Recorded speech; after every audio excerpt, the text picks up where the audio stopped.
What's Next with Danny Coleman. Tonight, Danny's guests include singer, songwriter, producer, and voiceover artist Jonathan T. She's an author, designer, show host, and empowering women through business, entertainment, and fashion, Ava Holly. And Danny and Art took a special road trip to personally interview from the Straubs, the legendary David Cousins. Hang around, have some fun, have some laughs, maybe hear a few jokes. Ladies and gentlemen, here is your host, Danny Coleman.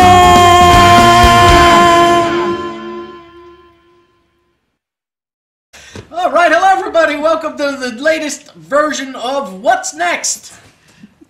With us. It is. It is. It's What's Next with Danny Coleman. What's Next is sponsored by the City of Angels, Addiction and Recovery, as well as the Recovery Spot, New York, Monmouth Music, 30 Monmouth Street in Red Bank, New Jersey, the Neo Zoe Health and Wellness Center of Cranford. Yes. See? Yay. Who else are we sponsored by? Who else? Oh, no, that's it. That's it. That's it, right? I think don't want to so. miss anybody. I don't want to miss anybody. Things could be amiss this evening. You never know. Tonight, we have with us, we have Jonathan T. as our musical guest this evening. That's right. Jonathan's come back, and he's got a new song he's working on that we're probably going to hear in a little bit, actually. We also have Ava Holly. Yeah. I don't know if you want me to clap. Well, Rich was clapping. We have Ava Holly, and she is an author. She is the author also. Besides, she wrote a book. Yes, she did. About Bathroom personality. about bathroom personality. Yeah, I couldn't think of a way to describe it. I love it. She wrote a book. She also has a blog called Ava's Allocations. She has a YouTube show called Casual Chat with Ava, or Ava's Casual Chat. I want to make sure, we'll find out from her when she arrives. And we have, who else do we have? Your wonderful interview. Oh, that's right. Legendary. That's right. It's absolutely legendary. Art and I went on the road once again to the Ramada Inn in Toms River. And we got to sit down with David Cousins of the Straubs, which was an adventure in itself. Yes, it was a great, what a great gentleman, and a gentleman actually. I mean, it was really good. And before we go any further, I want to thank Margaret, who was the front desk clerk. And I want to thank Dawn, because Dawn did us right in the restaurant, because she closed off the doors of the restaurant. We sat in there and we had the place to ourselves. So thank you, Dawn. Thank you, Margaret. Great job, you guys. Rock. You know why? Because behind all good men are better women. There you go, Dawn. Well, Dawn did a lot of different things there. Dawn was in charge of the food. Yes. Dawn was in charge of the coffee. But most importantly, Dawn was in charge of the bar. There you go. So she did everything for you. There you go. That's what I said. That's what I said. we did not take advantage of that, but that's a whole nother story. So stay tuned. Oh no, I can't stay tuned. The whole reason Rich is here, I'm getting ahead of myself. See? The whole reason that Rich Shalanda is here is because he has a very important gig coming up. Yes. Do tell. Saturday night, December 9th at the Cutting Room in New York City, 32nd Street. We'll be performing there, a big record release party with my band, Flying Dreams. We'll be there. Doors open 6:30. First show starts with a great support act. It's Lambs to Slaughter with Section New York City? Yes, NYC. Okay, yes. Okay, good. Yeah, they're great. Now, Lambs to Slaughter was former What's Next guest. Right, Robert Aniello. Yes. He was in here talking about the glimmers and the dimmers. And, yeah, fantastic. And yes. My blood pressure simmers and all that. And we're so excited to have it. It's going to be a lot of fun. But Lambs to Slaughter came from Pete and Pete, the Nickelodeon Yes. show, Pete and Pete from the mid-1990s. Yeah. So if any of you out there have children who may be watching that are around the 25 to 30-year-old range, you may have seen Pete and Pete. He also did the music for Where in the World is Carmen Sandiego. Yeah. And was it Out of the Box for Disney, I believe? I think so. I think so. yeah. But that's Lambs to Slaughter, and they'll be opening up Yeah. for Flying Dreams. Rich Shalanda's... Yeah, it's a great band. You know, it's Fine just, band. But you know what else is fun? What I think is great, after the show at the merch table, Yes. they'll have an opportunity, audience members, to meet and greet the band as well. Right. So, and you could buy your tickets in advance by going to the Cutting Room, nyc.com, and purchase your tickets in advance as well. Yep, new records are for sale. Download cards for our new single Disconnected are there. New T-shirts and meet and greet with the band. We'll be happy to sign anything. And the place should be packed out, so please get your tickets online. And Maryann will be there. Maryann will be there, and she'll be meeting and greeting everybody as I think well. you're going to be there too. And Danny will be I'm there as scheduled well. to be there. I know Art's going to be there. Art's going to be there. Oh yeah, and a portion of Yes. the proceeds of The that new record sales of the record sales of this event. of this event. An echo. Let him go there. Let him go. Like an echo in here. Hello. I'm his Oh, okay. teleprompter. I need hello. Come back. I can't talk without you. Is your hand up me? Am I like a puppet? It's the new ventriloquist. It's a new. Wow. In any case, what was I talking about? So a portion of all Oh, the new portion record of that. sales from this particular event That's correct. will be donated to the City of Angels. So that's fantastic. So yeah, it's gonna be a great. So, yep. Check it out. The See you Cutting Saturday. Room, New York City.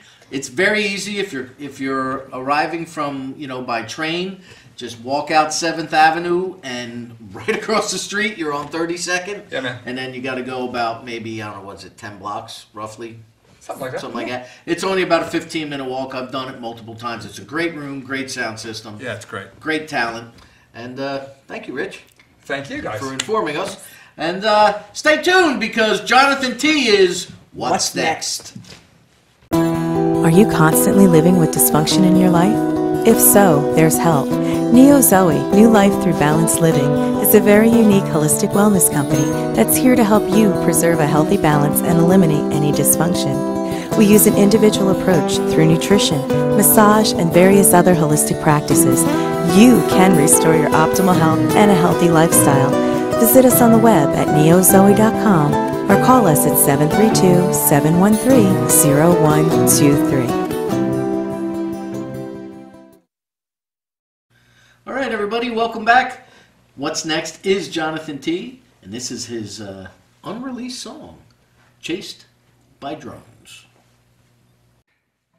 The best summer ever, always remember when we were just kids staying up on the phone. We made our plans, jumped the fence, grabbed your hand. The summer we got chased by drones. We were looking for something we saw in a book, yeah, just you and me and the grass and the stones. We were Lewis and Clark, just about to embark. The summer we got chased by drones. Run away, they're coming for us. Run away from the shame, from my moment of lust. Now I miss it so bad, yeah, it cuts to my bones. The summer we got chased by drones. Our hearts beating wildly, a newfound discovery of what it was like to be with you alone. Just rolling in tall grass, sunburned and carefree. The summer we got chased by drones. Run away, they're coming for us.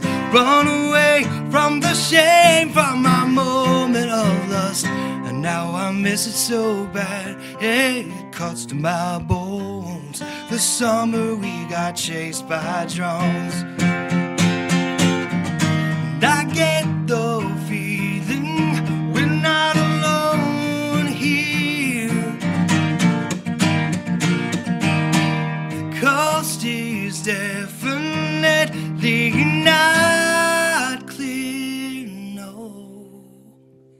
I will never forget the sun, your eyes, burning like fire when we made it home. Had to finish the song that we had started. The summer we got chased by drones. Run away, they're coming for us. Run away from the shame, from my moment of lust. Run away, girl, they're coming for us. Run away from the shame, from my moment of lust. And now I miss it so bad, yeah, it cuts to my bones. The summer we got chased by drones. Thank you.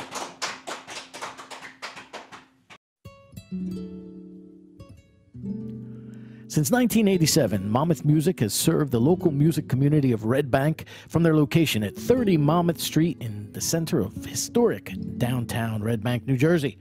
Owner-operated, Monmouth Music provides lessons of all levels, beginner through professional, as well as brand-name instruments and a repair service. For all of your musical needs, go to Monmouth Music.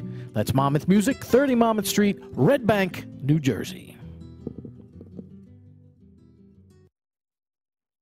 All right, everybody. Wow. That was Jonathan T. and his song Chased by Drones. And he's What's Next right here on the What's Next couch. What's up, buddy? How are you? Doing well. Thanks for having It's me. always good to see you again. Ah, thank you. Isn't it, Mayor? Good to Yes, see him it is. again. Always. We saw Thank him you not so too much. long ago. He I was know. on. He was on Rock on Radio. He was. A couple of months back, and I believe you performed that song on there as well. I did. But now you did it tonight again. Why? I did it tonight because I am almost done recording it. I've been working feverishly for the last several weeks on this one, and I'm really happy with the sound that I'm getting, and all the instrumental tracks are done. It's just needs, I've got to lay down the vocals and mix it, and it's going to go out. I think I mentioned this last time I was in, that I have a mailing list where I let people know about shows and that type of thing. And while I'm working on this new album, I'm sharing my songs as I complete them one at a time just with the mailing list. I'm sending private, confidential links. So if anybody wants to hear that, be sure and go to my website and sign up for the email list, and you will get notification when the song is ready. Private, confidential Yes. links. So here it is. What is your website? My website is jontea.com, jontea.com. Now, Maryann and our music aficionado back there, Mr. Shalanda, tell me you have an interesting story about that too. Yeah, I want to know what inspired those lyrics in that song. Well, it's really a love song to my wife. I met my wife later in life, and I had always wished that I had known her when I was younger. Like a lot of people, I had a lot of bad relationships in younger years, and I'm like, oh, it would have been so much easier if I just met you from the beginning. And so this is an imagined life that we could have had together if we had grown up together, if we were high school sweethearts, that type of thing. And because it didn't happen that way, and this is an imaginary thing, I made it kind of out of space and time and put it slightly in the future, and just threw drones in there because I thought That's the preferred method of. Because I'm a hopeless romantic, so I love this story. Oh, really? Yeah, I am. Really. And what makes you think? Why do you say you're hopeless? Well, because sometimes you don't hear stories like this. This was very different. I'm like, that's a really cool song. Then I wanted to know what inspired it. And then when he was telling us a little bit, it's worthy. Thank you. It's Very worthy. It's very worthy. Yes. Well, now on the table here we have your first CD, Coming Home. Yep. But it's not a CD. It's It's actually pressed in vinyl. It's a legitimate. This is Oh, look cool. at that! That is Your blue vinyl. Very cool. Nice. What made you do that? I have always loved vinyl. I grew up with vinyl, and I was so happy to see the resurgence in recent years. And when I was making this album, I said, I'm going to put it on vinyl no matter what. And, Excellent. Actually, you gave me a copy of that. I have a Yes. copy of that at home. yes, limited edition, only No. 300 copies. See? Wow. Only 300. Now, we're going to go back. We kind of got way ahead of ourselves, but we're going to go backwards a little bit. Jonathan is from Shark River Hills. Shark River Hills. Have you gotten on that golf course yet? I have. And? I like it. I like, You like it? Okay. Yeah, it's not a very long course, but it's challenging. It's you got to place your shots pretty well. Get a hole in one? Oh, never. Not in my life. The way I golf, getting in and out of the cart is a challenge. Let me just tell you that right now. Oh, wow. It's like Caddyshack. Ooh. Danny Shack. That's right. So, and you've been a musician since when? Since I guess the first instrument I started learning was piano when I was 7. And I've continued to play piano, but picked up several instruments along the way. Played trumpet in high school and picked up guitar midway through high school and went to college for music and, of course, just learned all the other instruments. You know, not well, but I know how to play them all. No, so, you got the basic idea, Yeah. which is And then you huge. settled with the guitar? I just liked the guitar because as a solo performer, it's the easiest. I can go anywhere with just a guitar. It's easier than carrying around a keyboard, and I like to stand up when I perform. I guess you can do that with the keyboard too. I just feel a little freer with the guitar. Right. See, like the drums, carry them anywhere you go. The accordion. You can stand with that. The harmonica. Like last week's show when I said, I got 2 words, play the harmonica. All right, 3 words. That's 3. I just didn't want to say I it. can't believe you didn't catch it. I did. I'm sitting, did I say it or not? But you mentioned something when you were on Rock on Radio with us that I was not aware of with all the times we interacted. Yeah. You do voiceover work Yes. Yeah. for a living. Yes, that's my day job. Your day job is a voiceover artist. Mm-hmm. This is the Snuggle Bear That's right. from Snuggle Fabric Softener. You did so cute. I wasn't actually the bear. I was the one. The bear went, and he fell back on the pillow, and then I Right. said, let's snuggle. Well, Yeah. so you made the noise of the Yes, bear, yeah. and you felt bad. It's not your fault. You know, it's kind of like Warner Brothers. Nobody told them to ever give the Wile E. Coyote a speaking line. That's right. Only had one and all those, but you get the Did point. he? He had a speaking line once? Wile E. Coyote, super genius. Oh. Right before he got hit by a train. But that's what Oh my god, I'm crying. So what other voiceover work? What else can our viewers, Well, the first big voiceover job I got was the voice of Jared, the Galleria of Jewelry, Yeah. and that was back when they had only 13 stores, and I was their voice for 14 years as they grew from 13 stores to hundreds.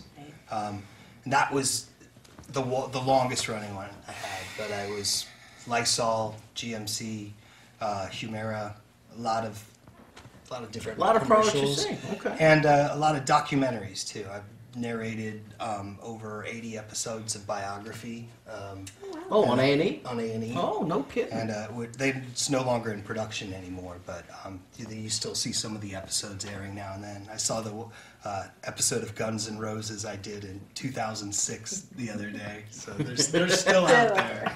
So you've been doing this for a long time then? Yes. See, I never knew. You kept that carefully hidden from us for quite a while. Yeah. Now the cat's out of the bag. I blew it on you. So if you see him, go, let's snuggle. I'll never look at fabric softener again. It's funny. I'm gonna look at the bear like he's getting chased by a drone. There you That's go. gonna be it. There you go. That I might be a went video. into I was in Walmart last week and I needed fabric softener, and that one just jumped out at me. I said, I gotta buy this. I don't know if you get residuals, but Not on purchases. no, they just I get a coupon in the mail every other week. really. Yeah. They say for free fabric softener. Or It'll what? say 55 cents. Yeah. Wow. Double coupon day. I got a Groupon for fabric softener. So, the song that you did, Chased by Drones, is going to be on your new disc. Yes. And you were saying, you were talking before we began taping, how you have a different approach with this one, how you're kind of mixing as you go. Yeah, because I'm doing all the tracks myself. As I finish each track, I go in and instantly just kind of analyze it and set things to where I like how they sound. And so I'm building the mix as I go. So I started with just acoustic guitar and vocals, and then I added in an electric guitar and then the bass, and then I did the drums later, which is unusual. You would usually do the drums earlier, but I wanted to set the groove based on what the instruments were doing, and then the drums would add to it. And that's the reason I did it this way for this song. So I'm building the mix as I go. It's basically, the mix is pretty much there. Once I add in the vocals into the fold, then it should be pretty quick. Just some tweaking. Yeah, just a little bit of tweaking, and send it off to my guy who masters for me down in Nashville, Frank Gagliardi, and he'll. Is that where Frank is? Yes. How long's he been there? Oh, about what 4, 5, 6 years maybe. Oh, wow. I don't know. Exactly. It shows you how long ago Frank was a guest of Rock on Radio when we were still on terrestrial radio. Wow. Awesome. Now we've branched out into YouTube. Yeah. That's a good thing. Now the whole world. Yeah, we can have see you. branches. I like that. That's right. The whole world can see you now. They can. Yes. Oh no. And speaking of that, I noticed this cover on here. Yes. I look a little different now. Yes. So is that going to be for this album and then a new look for your? Yeah, I guess I'm onto a new look now. That look served me well for longer than a decade, and now it's time for something a little different. Good for And here I am with the banker haircut. When I remember the first time I met you, you know, your hair was that way. But did you come up from? You came up from the South, didn't you? Weren't you in Texas, Yes. or you were kind of bouncing around a little bit? I grew up in Texas. I was living in Ohio before I came to New York City, but Texas is my roots, the place I spent the longest. Yeah. Yeah, he doesn't have any Southern sort boy. of Texan accent. No, not at all. I did, but that's something you have to lose if you want to do voiceovers. I have to watch the Guns N' Roses 2006 documentary, Yeah. rockumentary. Right. Where are they now? Yeah. Well, Oh, that was a different show. Slashes underneath the underneath the bar stool. Yeah. So You could have did the Jimmy Dean voiceover for this breakfast thing. Talks a little bit of an accent. Oh, The Jimmy yeah, Dean. maybe. True. Right? True. Now, you are a very descriptive writer. Thank you. This album that you have on the table here, Coming Home, is just songs like, what's it, Dogs in Venice? Yeah, right? Dogs in Venice. And Cold Down Here. Yeah. You know. Dark Down Here, yeah. Or Dark Down Here, I'm Yeah. sorry, Dark Down Here. You're right. I've played them on my Rock on Fire Yes. pits at the ranch. Did you feel the earthquake, by the way, today? The earth moves for me every day, so I didn't. I was sitting home at the ranch, I'm minding my own business, sitting home. This was just before I came here. Jocko was out in the garage, and I'm sitting there, and all of a sudden, I feel my whole chair going like this. And I look, and the drapes are moving. I said, what the? Wasn't sure Jocko at the garage? No, I thought, but the funny part was, you know, Jocko gets automotive parts constantly because he's always tinkering and fixing. And so there was a FedEx truck coming down the driveway. I said, what, did this guy hit something? Right? And I thought nothing of it. So when I go to leave the house, I turn on the radio. It was a 4.1 magnitude earthquake centered in Delaware. Oh. Supposedly they felt it all the way to New York City. Holy smokes. 4.1. That's the first time I've ever actually felt an earthquake. Wow. Felt the earth move? Under my skin. So sorry, I didn't mean to get off track there. We were talking about your migration up here and your ability as a descriptive songwriter. But how do you do it? Based on life, based on experience, based on imagination? It's funny. A lot of this album was based on life experience, and in many ways, it was kind of therapy from a dark time. You know, there are some darker themed songs in there. "Dark Down Here" is one of them, but other songs I write from a perspective of maybe just trying to tell a story. Like, I feel like there's a story I want to tell, but it may not apply directly to me. It may not be from my own personal experience. And so I'll take some artistic liberty with that. But a lot of the songs on this album especially, Dogs in Venice was based on a true story of me getting lost in Venice, Italy, and having this Italian woman show me the way back to the station, and it spawned this whole song. Union Square is about my first time ever going to Union Square in New York City, a 5-minute walk through there, and I got on the subway and I wrote that song on my ride home. And so yeah, a lot of it is just observational, and then sometimes I'll just sit down and I'll just want to write something that's not my own, and I'll tell a story that's not mine. That's all right. Yeah. Nothing wrong with that. Yeah. There's a lot of songs like that in the history of music. So when can we expect a new album out? It's probably going to be in about another year because of the way I'm doing it, and I'm doing it all myself, and these tracks are taking, with life and everything coming in, I can't work on them As much as you want 8 to. hours a day. If I could do that, then I'll be done in 2 months. But just the way life goes, and Gotcha. It's an ongoing process. But that's why, because it is taking so long, that's why I'm releasing the songs to people on my mailing list. Beautiful. So they're not waiting for 2 years to hear new music. How do they sign up for your mailing list, and what's your website? It's my website is JohnTea.com. There's no H in there. Any page on my website, in the upper right-hand corner, it says "Join the Tea House," and there's a little box you can put in your email address. I have links to all my social media, my Instagram, my Facebook, my Twitter. It's all right there on every page of my website. So if you can get to JohnTea.com, you'll find all that stuff. Any gigs coming up? I just finished up my last gig for 2017. It was at John and Peter's In New Hope. Opening up for Mike Montre. Oh, okay. And I'm getting ready to... I remember that. I wanted to go to that show, too. It was a fun show.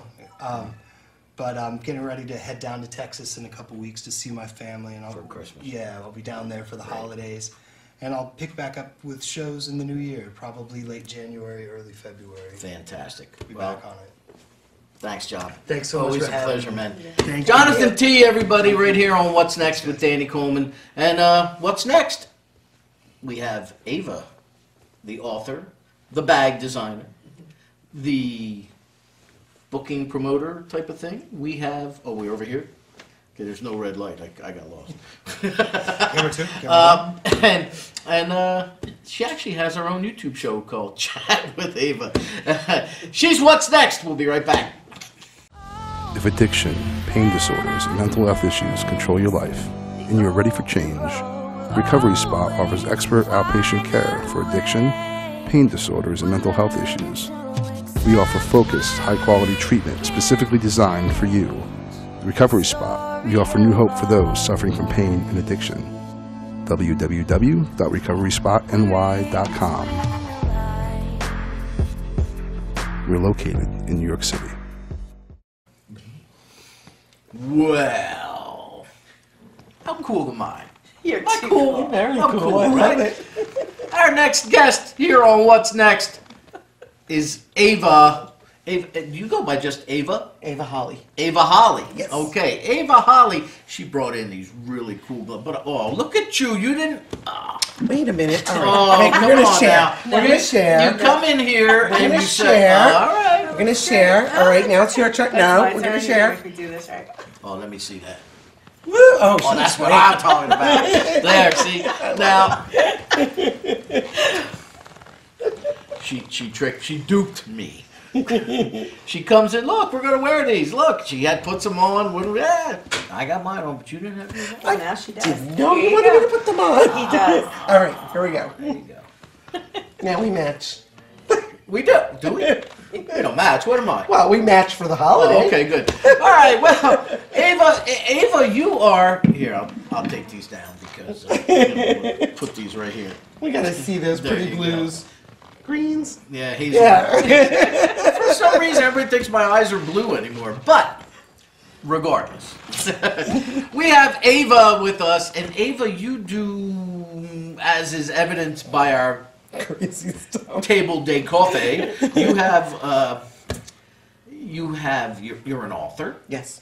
You host your own YouTube program called Sort of, yeah. The casual chat. The Casual Chat with Ava. Yes, right? and it's with Women's Network. Goes on YouTube and then goes to a women's. Okay. broadcast. We also, you have this whole line of Yeah, just getting released. eye now. bags, Eye bags, right? exactly. Eye bags. Exactly. and you're starting to work with musicians. Yeah, I've been working with musicians for a while. I have a background in music and Okay. theater, so that's where it all started. But I've been dreaming about the eye bags for a while. Okay, so we'll start with them. Okay. Let's go ahead. What? Okay. It's an interesting design. I mean, it's It an is. eye. Well, they're bags based around empowerment. So the designs on the front are a play on the empowering words we use every day, like who, what, when, where, and why. You, me, us, them. I, which is one of the most important words. And they're pretty interesting. We commissioned a high school student, a college student, and an adult artist to do all the drawings. And then we have a local manufacturer in Pleasantville, and he is putting them together. And they're adorned with Swarovski crystals, which is beautiful.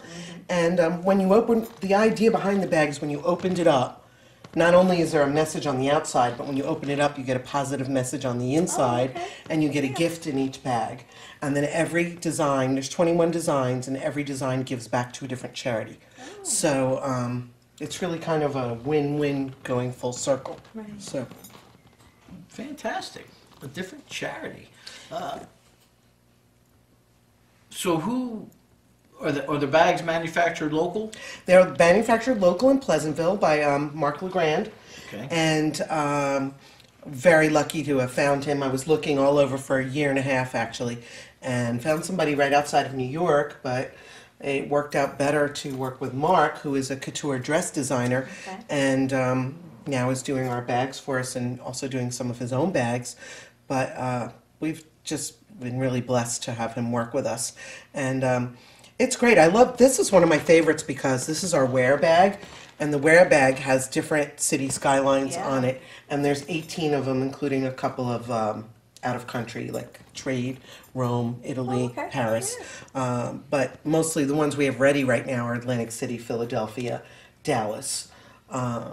They're really interesting.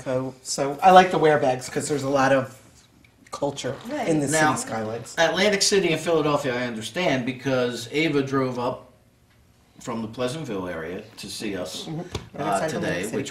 which was quite a haul actually today, so what's A little bit. a little bit. A drive to New Orleans, that's a haul. New Orleans, New Orleans. Hey, I drive up to get a massage from Maryann at the health and wellness center she runs, and I'm tired by the time I get there. And that's Oh my only gosh. an hour and 5 minutes away. That's still a bit of a haul if you're doing it on a regular basis. you Well, know. yeah. And who would know? I used to drive for a living, right? Atlantic City is my favorite playground from where I Oh, was. you gotta come down. Yeah. It Come was on over down. 2 hours. Yeah, it was a drive, but it was so well worth it. Lucky you. It was. So, how do we? All right, first of all, let's get your websites and everything. Let's get them out there. Cool. The website for the bags is avazybags.com, 3 W's of course, and the bags is B-A-G-Z. All right. Our parent company, which is 4A Star, is the number 4astar.com. So those are the 2 websites that you can find us on. Who came up with the concept? Was it you, or was it me and a couple of friends. Okay. And I have an advisory board, so we bounce ideas off of each other. And same thing as I started the 4A Star business, I dreamt of eyes on a billboard for a long time. And then I work a lot in the fashion industry, so I was like, we need to have an eye bag. Because I'm always using little bags and little, everything's in bags. Keep everything stored in like little bags. And I'm like, we need to have an eye bag. And it's been almost 3 years now working on this concept, so it's nice to finally see something going on. What I'm doing to launch them is having different people hold our little bag every day of the month. So we did all of November, and we're doing all of December, and then I promote whatever they're doing while they're holding my bag. So our thing is who was going to be holding the bag tomorrow. So who do we leave holding the bag? Usually we're left holding the bag. Exactly, right? exactly. So it's kind of fun. So we did that all of November, and we'll do it all of December too. Well, are these ladies' pocketbooks, purses? Are Correct. they computer bags? Everything. Well, this one is an open tote, which has 2 concealed zippers on the inside. Okay. This one has the pockets on the outside and 1 zipper on the inside. The little wristlet holds a cell phone plus stuff. So you can kind of keep stuff in it without having a huge bag. And we also have one that holds like an iPad mini. We are going to have a children's teen line and a man's crossover, I guess you call it crossover body type. A Merce? A Merce. And I own that website, mercespursesandmore.com. So we are going to have that down the road. What's really good about these bags is I have a friend, Michelle. She's a faithful fan of all the shows, and I was out with her one day, and every time I see her, she has a bigger and bigger bag. And we're sitting in a restaurant, and she pulls out everything from her bag, and she's like, don't say anything, don't say anything. And one day she starts pulling out like plumbing supplies because she works, for a business. And she goes, yes, I literally have the kitchen sink in here. And these purses, the sizes of them, she would absolutely I was going to say that because I went to a doll shop and bought a kitchen sink and put it in my bag in a little container. But now that I moved to a little bag, I don't keep the kitchen sink in there anymore. All right. Here's what I don't understand, and maybe you women can, email us and tell us what the deal is, or maybe you two can tell me. Why is it that you do have the kitchen sink in your purse and all kinds of different things, but why is it as soon as you throw your car keys in there, you can never find them? You shake it a little bit, and then you put your hand in, and then you shake it some There's more. a thing You out pulled there. Jimmy Hoffa out of your purse, for God's sake, but you can't find your car keys. There's a thing out there that it's like a hook. Yeah. You can hook it on the outside of you can't do it with a little purse. You have to do it with a big purse. But you can hook it on the outside of the bag. I used to love mine, but it broke. But you just kind of hook it there, and it. But here's what I don't get. You can hear them jingling and jangling because all of you got your little flip-flops on your keychains and all those kinds. But yet you can't find. It's like the black hole of It's like dropping a quarter in the sand. You can never find it. It's the same thing. You got to go through all this stuff. Absolutely. Good God.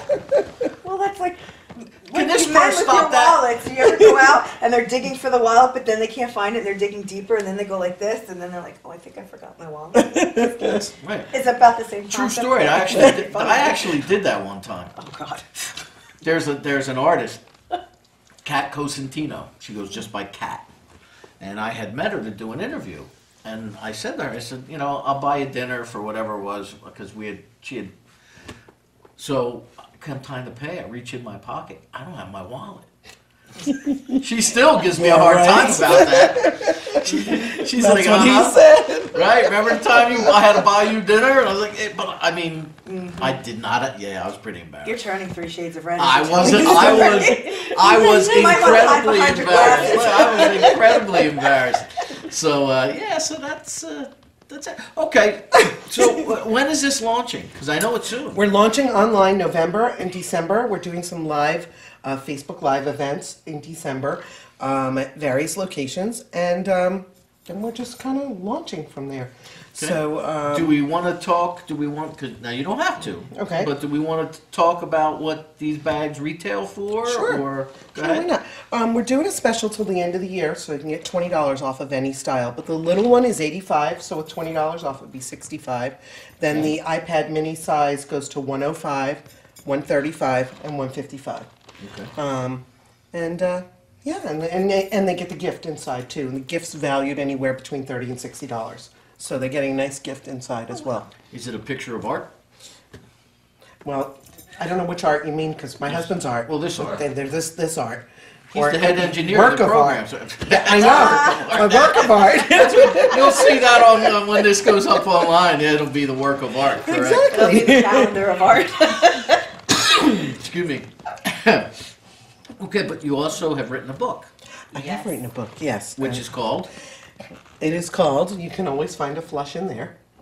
And it has to a do bathroom with... book? It's a bathroom book. Sort of a bathroom book. It's about the funny experiences that happen in the restrooms and then how they relate to starting a business.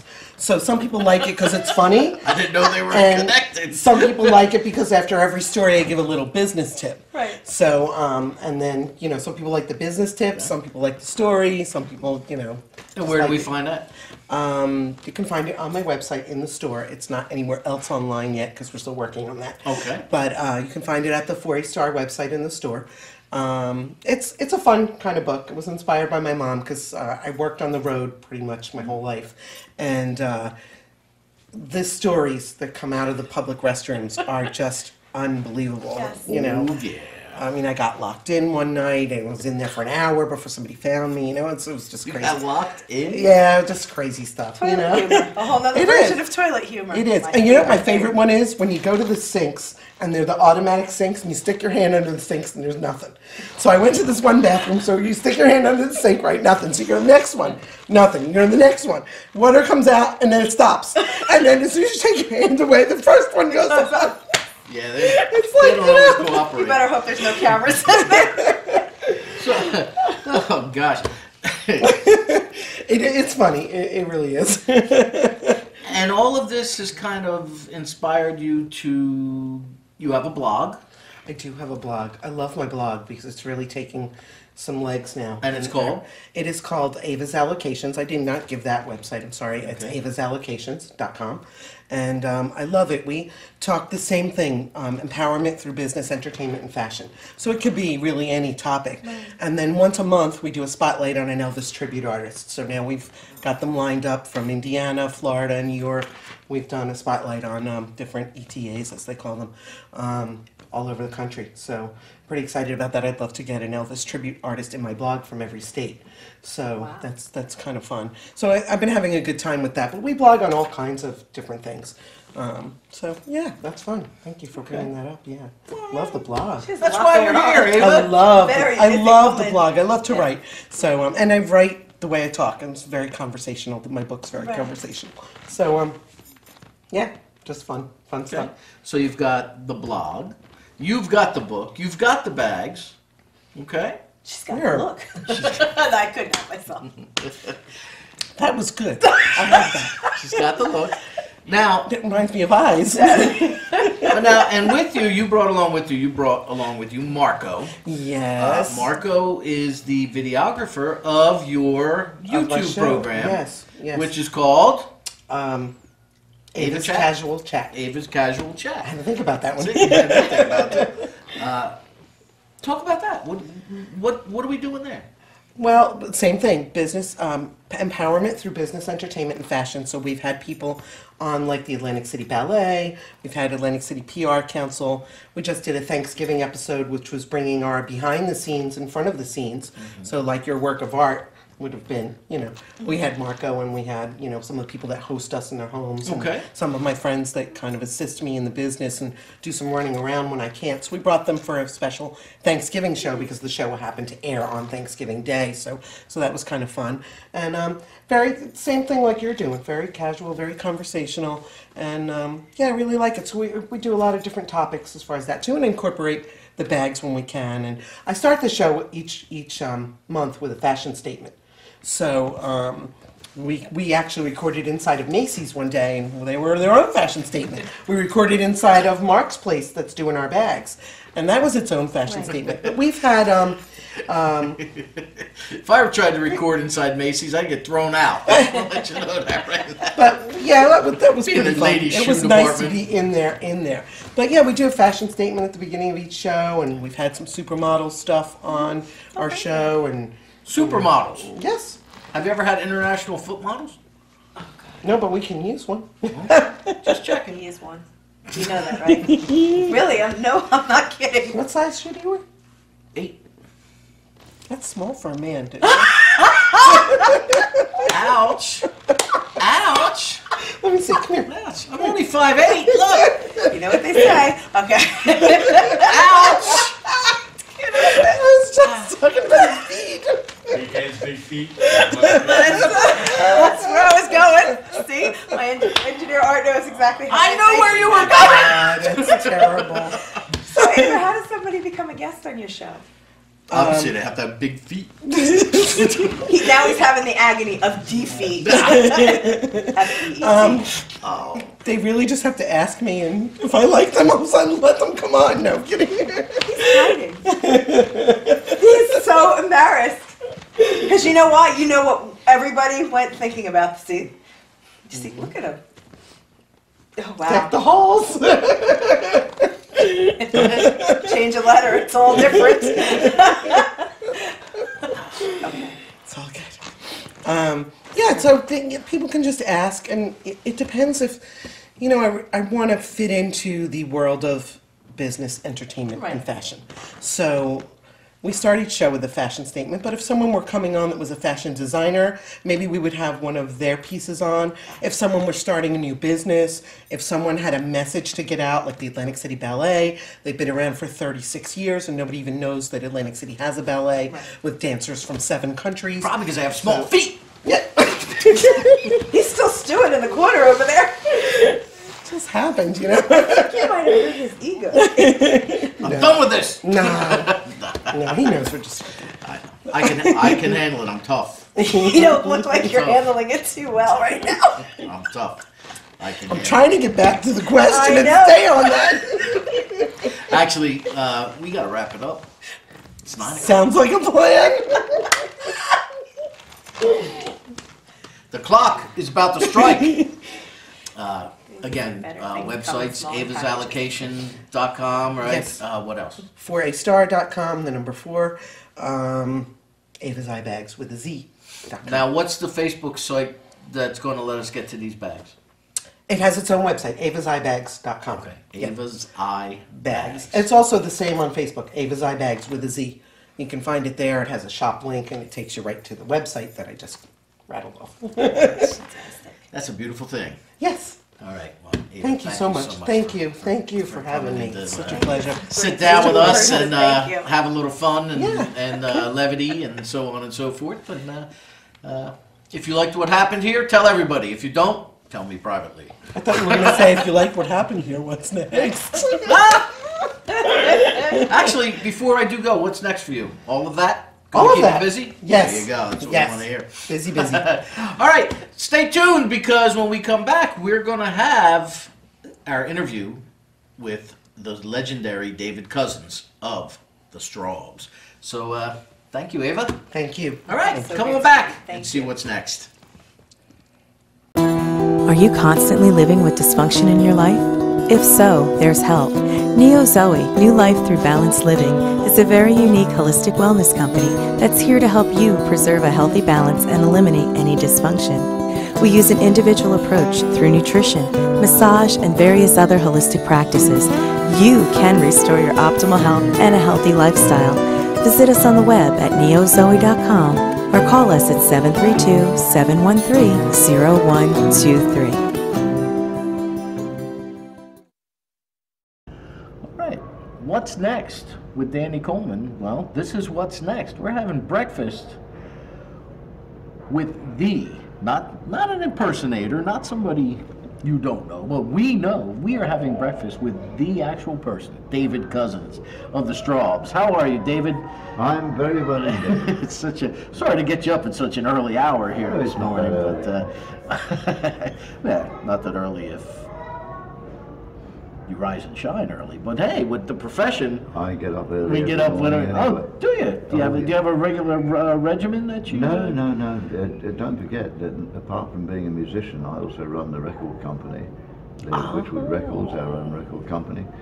And in the last 10 years, we sold 130,000 records, which is quite an achievement in this day and age. Yeah, you're not kidding. You know, of digital downloads. Well, exactly. Yeah. And we set this company up in about 2002, and I thought, well, we'd better make a record, because I hadn't played for 20 years, and I'll come to that later. But I thought, well, we should make a new record. And now, here we are, 15 years later, and we've sold 130,000 records and rising. And we've now got 40 records in the catalogue, which I never expected. and we've revitalised the whole group. Yeah. I was going to say, well, what made you start? What made you go that route with the record? Well, the thing was that in 1980, I decided I'd had enough of the music business. Our management, for some peculiar reason, said we should move away from A&M Records, which was a tragedy, because A&M were behind us. We've made 7 albums with them, and they were said, you're really rising now, and you're going to be, the next record will be the one. And our management said, no, we need to move away. And Jerry Moss, he was the M of A&M, took me out to lunch and said, we don't want to lose you. But there was absolutely nothing I could do about it, because my management controlled my publishing as well, my music publishing. And so it was impossible for me to break away. So we moved to Polydor, and ever since our records went downhill and the band was on the decline. So, and that was about 1977. So 3 years later I said I'd had enough of this. The management said, we're going to wind the band up. And I said, you can't wind the band up. It's my band. And so, anyway, it fell into legal dispute. We made one more tour, and that was it. And I then decided radio was beginning to, commercial radio was coming to Britain, and I thought I want to be part of the commercial radio industry. So I became part of the commercial radio industry. From being a rock singer, I suddenly became the program director of one of the first 19 commercial stations in the country. Wow. Everybody was absolutely flabbergasted, but I gave all the music up. And for 20 years I was in the radio business and hardly ever played my guitar. To give you an illustration, before I went into the radio business, I had written about 250 songs. In the 20 years I was in the radio, I wrote 13 songs. So I virtually packed up being a musician. But then we had consolidation of the radio industry, which I didn't like. It's exactly what you had over here. And so I decided I'm getting out of that. So in the year 2000, I said, I've had enough of radio. I'll just go and play the odd folk club here and there and just enjoy myself.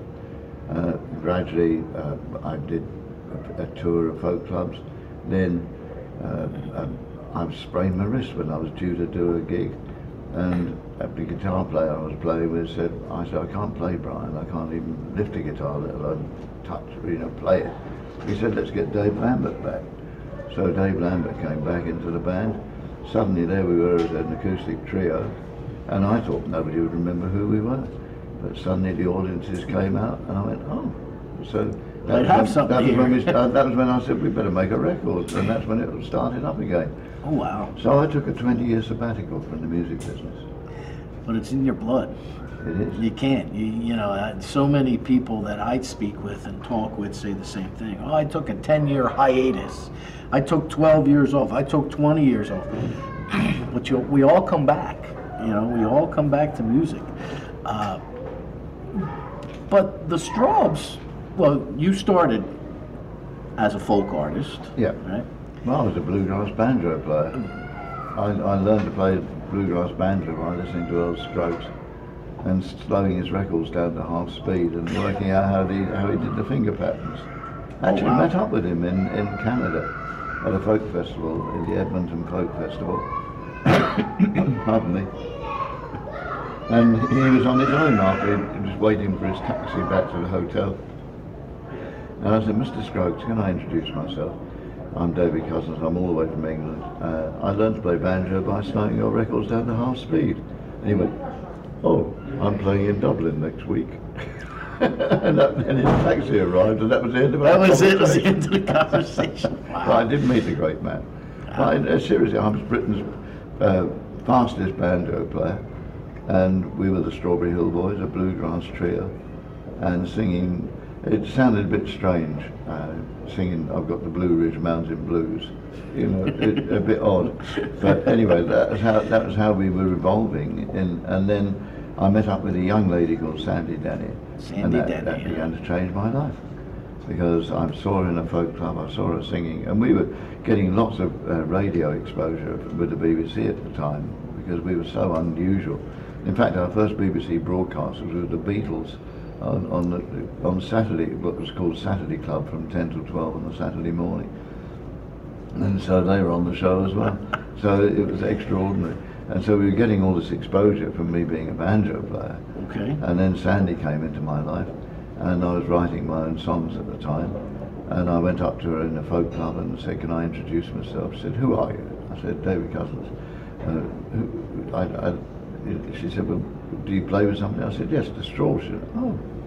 I said, do you want to join the group? And she said, Straw? I said, yeah. She said, yeah, okay. That easy. Yeah. So a week later we started rehearsing, and suddenly we realised there were three of us, myself, Tony Hooper in the group, and her, and suddenly we found our voices all blended. We had these extraordinary harmonies, and so that was all where we kicked off from. Being a recording artist was all by accident. Nothing's ever been planned with the Straws. We don't say, now we're going to make a prog album, now we're going to make a folk album, now we're going to make a rock album. Everything just naturally evolves. So how did you go from folk to prog? Well, it's just a natural evolution. You know, we made the first record with Sandy, right? And All Our Own Work, it was called. It's a lovely record to listen to. A&M Records, because everything is curious. Nobody was interested in us in England, but out of the blue we made a demo with Sandy Denny, and a friend of mine did a weekly program for Danish radio from London. Okay. And he took the tape over to Denmark, to Copenhagen, played it to the boss of a record company in Copenhagen, who phoned me up and said, you are the best thing I've heard since the Beatles, and I would like you to make a record for me. So we went to Copenhagen and made the record with Sandy Denny. We came back to England with the record 6 months later, and the record hadn't been issued, so Sandy went off and joined Fairport Convention.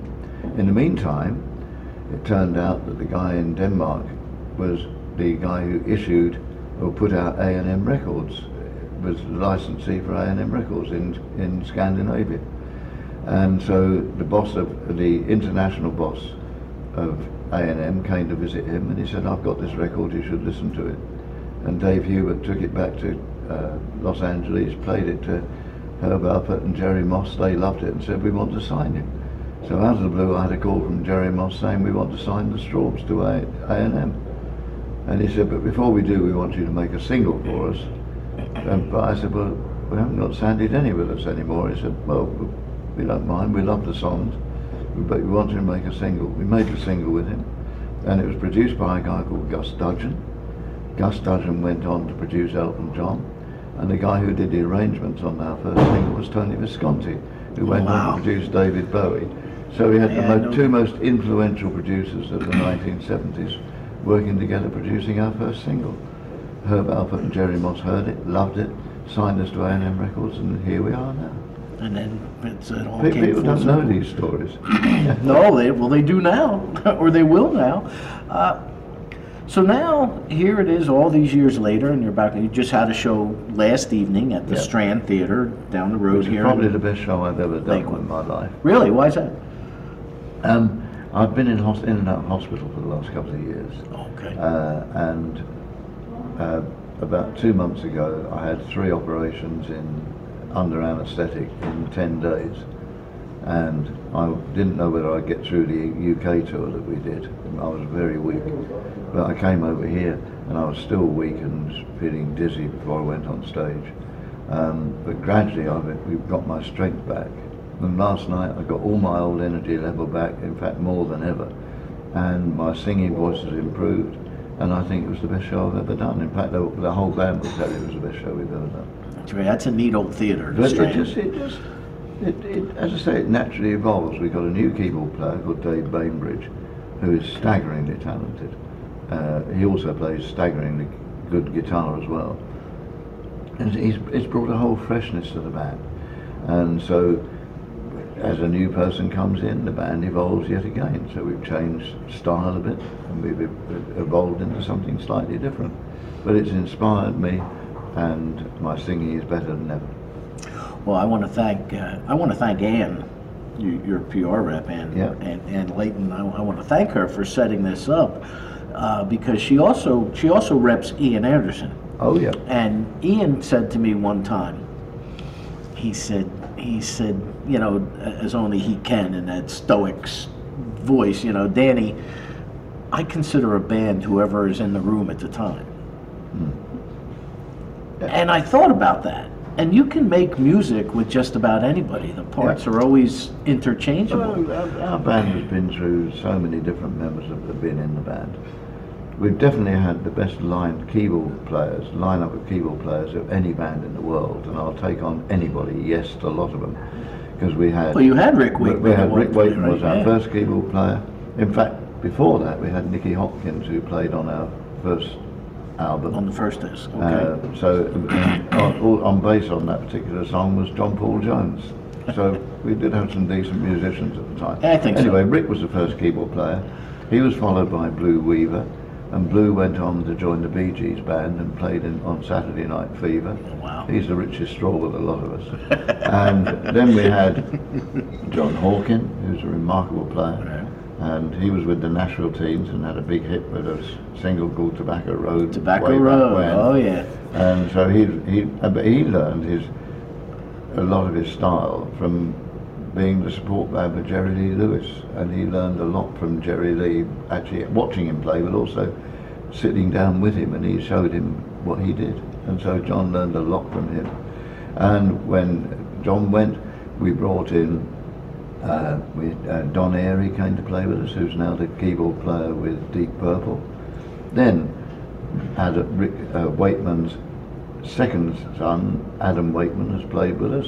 Oh. Then we had Oliver Wakeman, who repeated the steps that his father did. Rick left us to join Yes. Oliver Wakeman joined us a year later. He left us to join Yes. So we've had, you know, so then it goes on, and now we've got Dave Bainbridge, and he's as good as any of them, probably better than a lot of them. And so we've got this astonishing array of keyboard players who've been through the ranks of the Straws. And what draws them to the Straws is the music. It's it's not conventional music in the straight 4/4 beat. There's odd bars of 2/4 stuck in quite by accident, but the songs are often in long, elaborate pieces, and they enjoy that. And I never say to them, "You've got to play this, you've got to play that." I say, "This is the chord structure, this is how we do it. Make it up." They say, "What do you want to play?" I said, "Play what you want." And that's how it evolves, and that's why they like it. That's why it's music. Yeah. Yeah. Music has to, I think, there was a quote told to me one time that I like my musicians to play what they're feeling in the moment when I record. Yeah. Music has to breathe. It does. You know, in today's cookie cutter world of perfection, and you know, it doesn't always breathe. When you say cookie, I know exactly what you mean by that. Everything is computerized now. Yeah. And I write my songs on an acoustic guitar. I don't put it, it's not in conventional tuning. I use different tunings for different songs to give a different flavor to the song or a different atmosphere. And if a line is a bit longer than another line, I just extend the music to go with it. That's how it is. But nowadays you find that people cut and paste.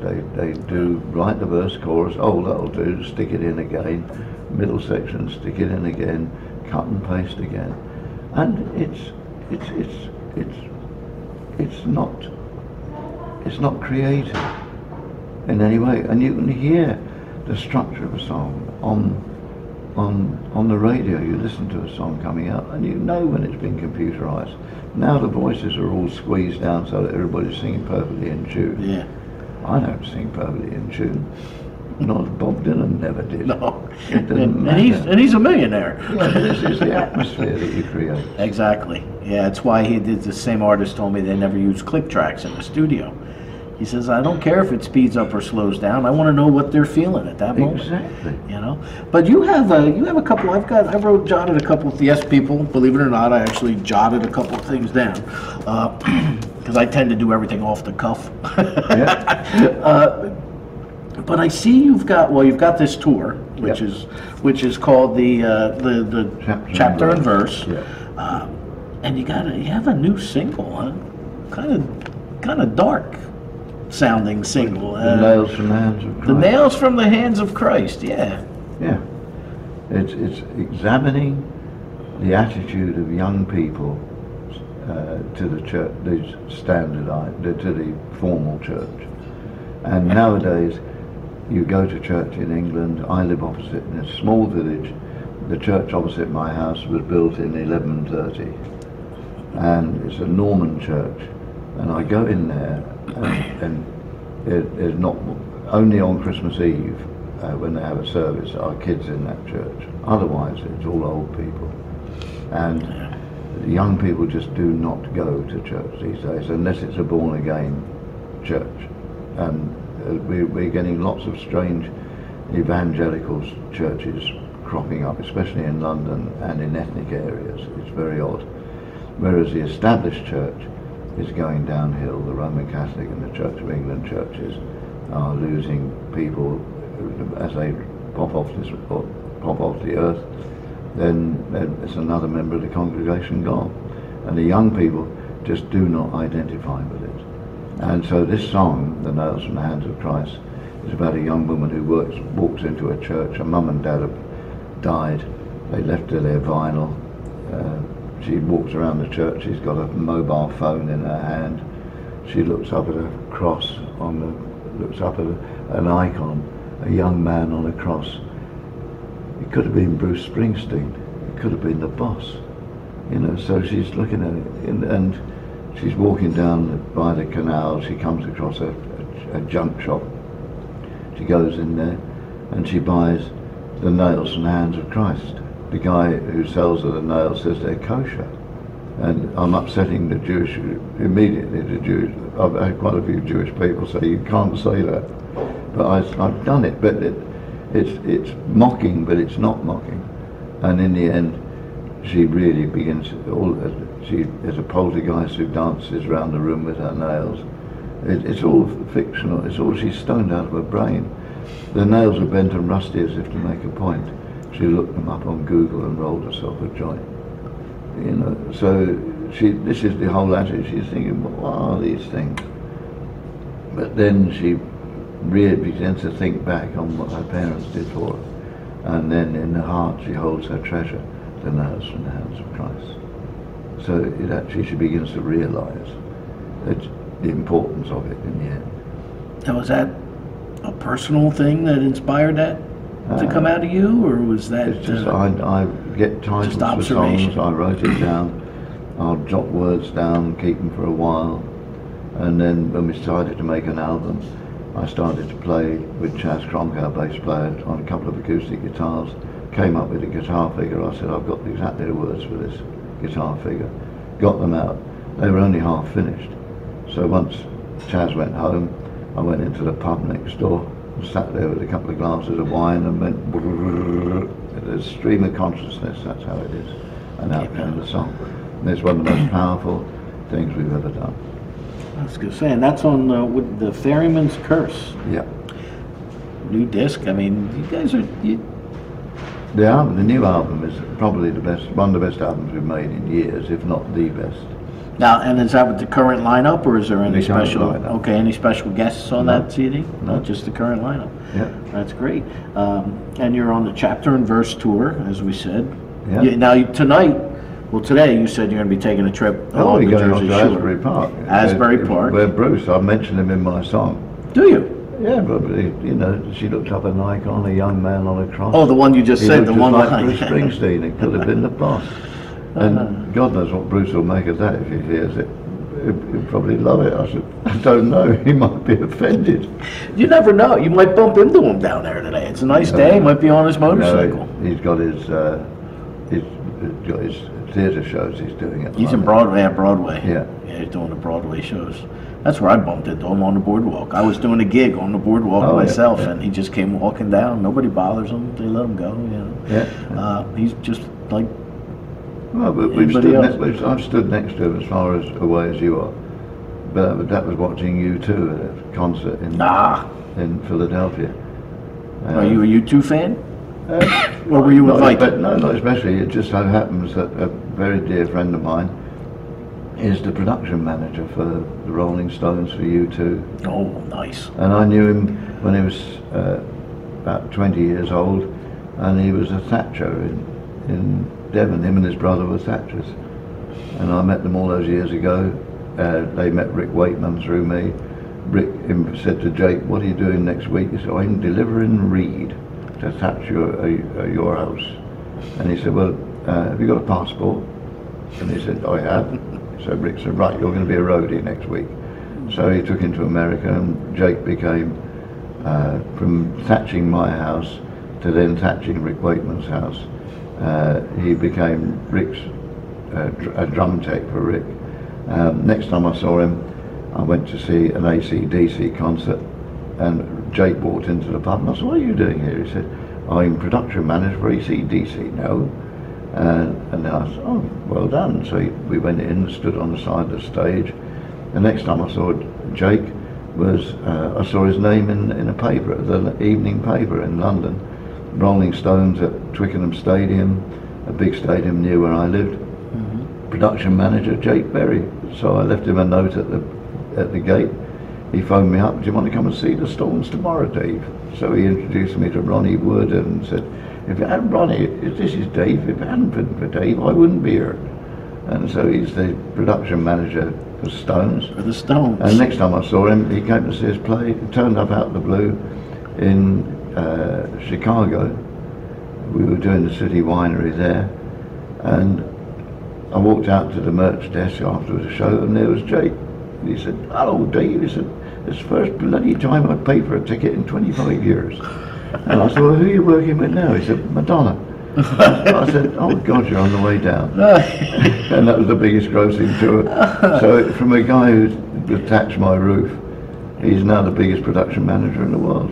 Jake Berry lives in Phoenix, Arizona. Oh yeah, and to quote Bruce Springsteen, "From small things, mama, big things one day come." Yeah. And so there was Bruce standing watching U2, and we were standing next to it. Nice. It's funny how music. I was talking with one of your guys, a guy that came up and got you. Dave Bainbridge, yeah. Dave. Was that Dave? Yeah, yeah. Oh, the keyboard player. Yeah. And we were talking about how small the world, the music makes the world so much smaller. Absolutely. You know? And the woman that opened for you guys last, Zara Phillips, I was her drummer for quite a while. Yeah. And she's still a good friend of mine. And the guitar player that I gig with both of them. So it's, and I totally forgot she was opening up at the Strand with you guys last night. So, it all comes about that way. Well, you guys have a website. What's it? Strawbsweb.co.uk. Yeah. You're based in the UK. What do you have coming up after this tour? You're going back. I know you're going back to England, right? We got in December. We've got 3 shows as the acoustic Straws, just the 3 of us. The front line, Dave Lambert, Chance Cronk, and myself. Taking January off. Oh no, we're not. We're going down to Miami. Oh. We're going cruising around the Bahamas. Oh, with the Moody Blues. That's, Yeah, yes. That's about the 3rd time we've done that cruise now. and with that same lineup. Al Stewart will be on the lineup. He's an old friend. Oh, yeah. And so we're going to share a glass of wine. Not share a glass of wine, share a bottle of wine. I actually owe Al, I mean, I thanked him, but I actually owe him a big thanks because he did a gig locally. And besides this show, I'm also I'm a writer, an entertainment journalist, and I interviewed Al. And I told him, you know, have you ever played this venue before? He says, no. I said, you're going to love it. I've played there. He said, oh, you're a musician? I said, yeah. He said, what do you play? I said, drums and Latin percussion. He goes, Latin percussion? Bring your stuff out. Al let me sit in and play 3 or 4 songs with him at the gig. I was like, pinch me at the moment. He bought me dinner at the restaurant next door beforehand. He's a very nice man. He's a fine gentleman. It was one of the greatest nights of my life. You know, It was a lot of fun. I walked out on stage and all the people started clapping because he kind of did a dramatic thing where he just kind of nodded, and I walked out in the middle of the song and all these people started clapping, and I'm thinking, they don't even know who I am. So I felt like a somebody that night, but it was a lot of fun.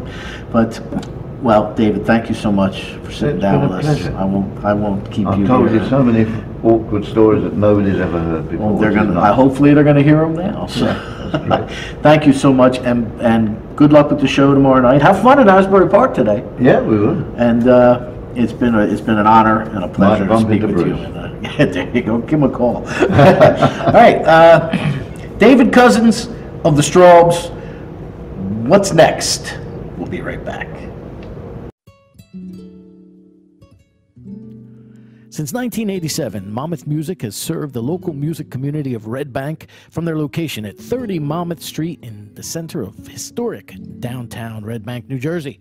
Owner-operated, Monmouth Music provides lessons of all levels, beginner through professional, as well as brand-name instruments and a repair service. For all of your musical needs, go to Monmouth Music.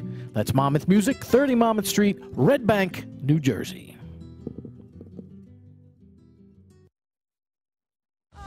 If addiction, pain disorders, and mental health issues control your life, and you are ready for change, Recovery Spot offers expert outpatient care for addiction, pain disorders, and mental health issues. We offer focused, high-quality treatment specifically designed for you. The Recovery Spot, we offer new hope for those suffering from pain and addiction.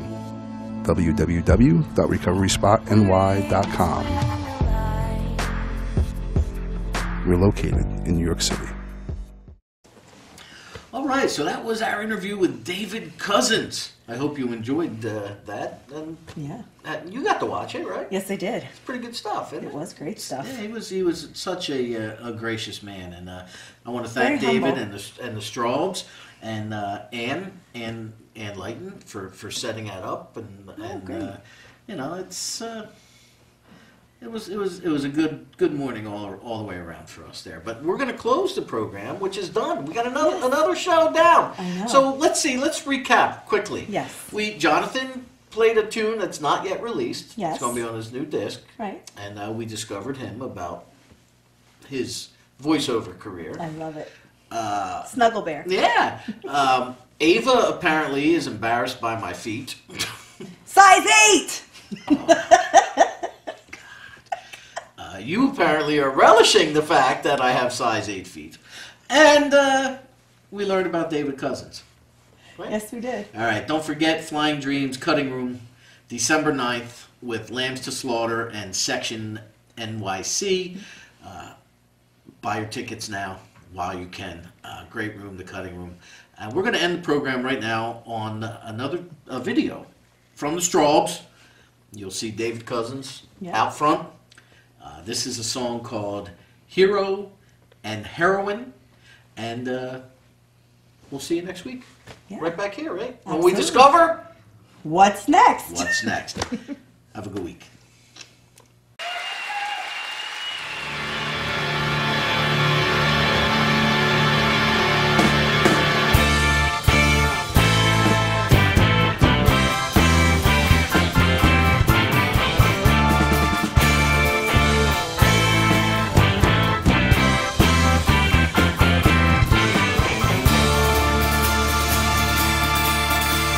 Here favorite constantine to sail was set in search of land. His life brought slowly by, and man was guided by the tide.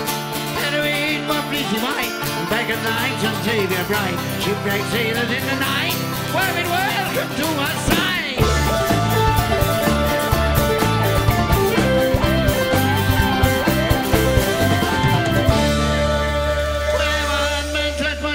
Ceasing irresistible, white fleece-net heroines atop the piece which she alone could offer. Tossing there before her feet, where the nest and I should meet. He knew his life was incomplete.